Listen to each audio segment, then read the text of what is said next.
যেতিয়া উচুপি উঠো কেতিয়াবা হাতত দেখিলে তোমাৰ নামৰ প্ৰথম আখৰটো। মই তেতিয়া ক্লাছ 9ত পঢ়োঁ। স্কুলত সকলোৱে গাৰ্লফ্ৰেণ্ড আছে, কিন্তু মোৰ হ'লে নাই, কাৰণ মেট্ৰিক পৰীক্ষা পাবহি এটা বছৰৰ পিছত।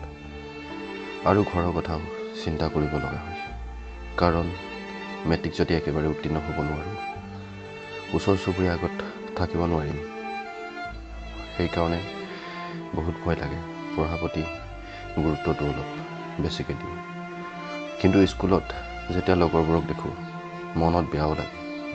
গোটেই শ্ৰেণীকোঠাৰ ভিতৰত মই আৰু এগৰাকী ছোৱালী, তাই ছিংগল, অৰ্থাৎ আমাৰ দুজনৰহে বয়ফ্ৰেণ্ড বা গাৰ্লফ্ৰেণ্ড নাই। কিন্তু তাইক মোৰ বহুত ভাল লাগে।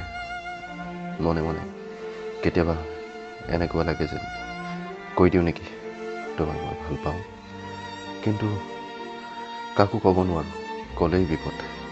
কাৰণ লগৰবোৰে গম পালে বিপদ নিশ্চয় গম পায়।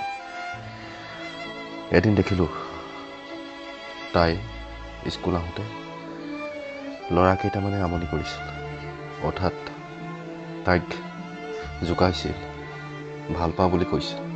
তাই চাইকেলে আহি আছিল লগৰ দুজনীমানৰ লগত, আৰু তাই ৰাস্তাতে কান্দিবলৈ আৰম্ভ কৰিলে।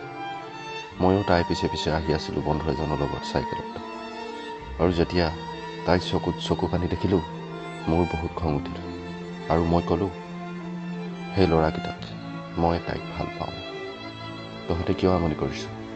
তেতিয়া সিহঁতে ক'লে, আৰে এই দেখোন বয়ফ্ৰেণ্ড আছে, এনেই আমি আমনি কৰি আছোঁ, বল বল, এই পিছত লাগি লাভ নাই।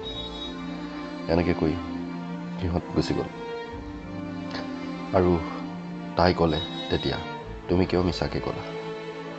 এই বুলি কৈ তাই লাজ মনেৰে স্কুললৈ গুচি আহিলে, আৰু ময়ো তাইৰ পিছে পিছে স্কুল আহিলোঁ। আৰু যেতিয়া স্কুল আহি পালোঁহি, লগৰবোৰে সকলোৱে জোকাব ধৰিছে, কৈছে, আৰে মনে মনে সিহঁত দুটাই ভাল পাই দেখিলি, আমাকহে কয় সিহঁতে বোলে তাই কোনো ভাল পোৱা নাই, আৰু ই কয় বোলে তাৰ কোনো প্ৰেয়সী নাই। সিহঁত দুটাই বহুত দিনৰ পৰাই ভাল পায়, এনেদৰে জোকাব ধৰিলে। আৰু যেতিয়া নেকি তাই ক'লে, তুমি কি মোক সঁচাকৈ ভাল পোৱা? যদি মোক সঁচাকৈ ভাল পোৱা, মোৰ নামটো হাতত লিখা। আৰু মই নিজৰ বেগত থকা ব্লেডখন লৈ পেলাই তাই নামটো লিখিলোঁ হাতত, আৰু হাতত লিখাৰ লগে লগে মোৰ হাতত তেজ ওলাবলৈ ধৰিলে। আৰু সেই টাইমতে শ্ৰেণীকোঠাত অহা শিক্ষকে যেতিয়া নেকি মোৰ হাতত তেজ দেখিলে আৰু কি হ'ল বুলি কোৱাত যেতিয়া নেকি সকলো কথাবোৰ গম পালে, শিক্ষকে মোক বহুত মাৰিলে আৰু গালিও পাৰিলে। কিন্তু যিমান গালি পাৰিলেও তথাপিতো তাইৰ প্ৰতি যি মোৰ ভাল পোৱা প্ৰকাশ কৰিলোঁ, তাইৰ কাৰণে মই যথেষ্ট হেপী আছিলোঁ। কিন্তু কি ক'ম, হঠাৎ এদিন তাই গুচি গ'ল বেলেগ কাৰোবাক ভাল